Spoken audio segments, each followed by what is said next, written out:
Today we'll be looking at the top 10 receivers from the 2022-2023 season. Same as the running backs and quarterbacks, this will be based solely on their 2022-2023 season performance. Let's get right into it. At number 10 is Garrett Wilson. He had a fantastic rookie season, putting up 1,100 yards, only 4 touchdowns though, which isn't fantastic. But he did this all in 83 receptions with 2 not great quarterbacks in Mike White, Joe Flacco even, so 3 I guess, and the other guy, Zach Wilson, who are all not good quarterbacks. He did all this with a terrible quarterback play, put up a fantastic season, and brought home the Rookie of the Year award. I think personally, Garrett Wilson has a massive future ahead of him in his career. Maybe not with the Jets because they can't ever figure out their quarterback situation, but I think this is the first step of a fantastic career. At number 9 is Christian KIRK, who had an absolute breakout year after receiving a massive crazy contract, being the first year he's received over 1,000 yards. In fact, he received 1,100 yards and 8 total touchdowns on 84 receptions. A phenomenal season coming off of a questionable paycheck that he received during this offseason, but he was a huge bright spot on a huge come-upping team in the Jacksonville Jaguars, and he's a massive offensive weapon for Trevor Lawrence to be throwing for, and he might just be going up from here. His career might be on the biggest uphill climb he's ever had to this point. At number 8 is Cooper Kupp. Now you might be asking, how did Cooper Kupp make this list? He didn't even have 1,000 yards receiving. It's for the fact he had 800 yards receiving in 9 games. He was on insane pace before receiving his injury. He also had 6 touchdowns and 75 receptions. He slid way down this list. He would have probably finished in the top 2, up there with Justin Jefferson and whoever else is within that league. But because of the injury, he slid down. He makes the list. I debated on where to put him exactly, but he still had to be on this list off of the amazing start that he had at the beginning of the year. At number 7 is Devontae Smith. Had a fantastic breakout season, almost receiving for 1,200 yards, 7 touchdowns, and had 95 receptions this season. Devontae Smith took a huge step forward off of what he did last year, where he was just under 1,000, had 2 less touchdowns and whatnot. And I think he's just got going up from here. With A.J. Brown being there, he's a solid number 2, a fantastic 1-2 punch that Philadelphia has currently, and I could see Devontae Smith just going up from here. At number 6 is Jalen Waddle. Jalen Waddle had 1,300 yards receiving and 8 touchdowns and 75 receptions, but none of that's why he's on this list. Why he's on this list is he's number 1 in average yards per catch at 18.1, which is absolutely crazy. He was absolutely dominant with the ball in his hand. You get him in open space, he will run all around you. In fact, he had a massive game against my Ravens. He just has been fantastic all season and is deserving of the spot, and honestly could have placed higher if people just didn't perform as well as they did this year. But he is definitely 100% deserving of 6th place.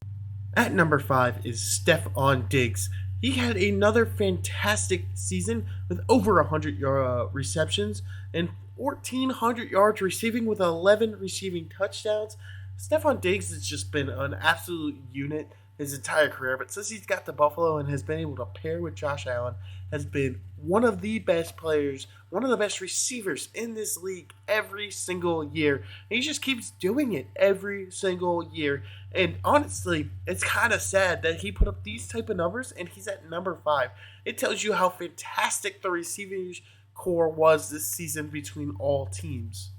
At number 4 is Tyreek Hill. After having another phenomenal season, even though he doesn't have Patrick Mahomes throwing to him anymore, Tyreek Hill still put up fantastic numbers this season as he had 1,700 yards receiving, over 100 receptions, and 7 touchdowns. The reason why he's at 4 and not higher is because he just didn't have as many touchdowns as some of these other guys.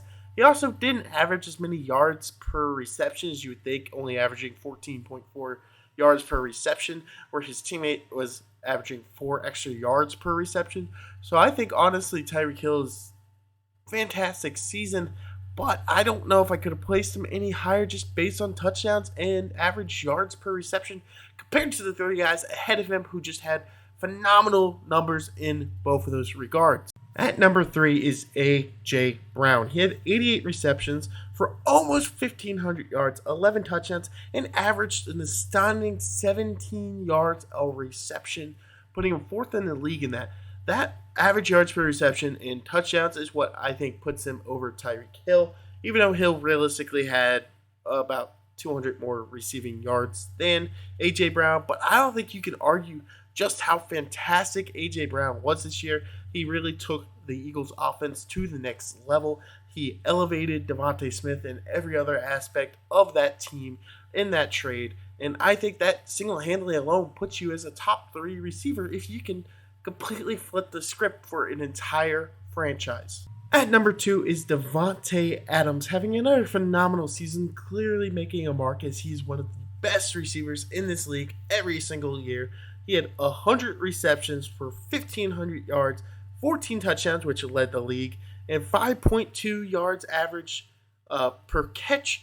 Davante Adams definitely deserves this number 2. I get Tyreek Hill had more reception and more receiving yards, but what Davante did was put up a ton more touchdowns, which I personally think is more productive than just yardage in alone. He also had more average yards, which is why he ends up here. I think Davante just had an absolute phenomenal season and deserves to be recognized for it. Now, granted, there's one guy who is clear in head of him, and we'll get to him in just a second, but Davante Adams definitely deserves this placing. Into shock of absolutely nobody, Justin Jefferson is number 1 receiver in the league this year. He had 1,800 yards receiving, which puts him number 1 in the league. He had 128 receptions, which is number 1 in the league. 8 touchdowns, which is nothing fantastic, but given the fact that he was so far ahead in the other aspects, he also had 14.1 yards per catch. He just had a phenomenal season. It was just the Justin Jefferson show all year long. And honestly, Minnesota is lucky to have him. I don't think they would have been anywhere near as good this year without Justin Jefferson. And my opinion is players like him deserve a legitimate shot at winning the MVP. Because I think what he did this year carried the Vikings a lot harder than even what Mahomes or Hurts did for their particular teams. I think Justin Jefferson is going to be the best receiver in the league for years to come. And if Buffalo has anything to say about it, they will wish to never play him again after that insane catch he had on him earlier this year. Thanks for watching. If you guys enjoyed, please hit that subscribe button, comment, and like. It all means a lot to me, and I can't help but thank you guys enough. See you in the next one.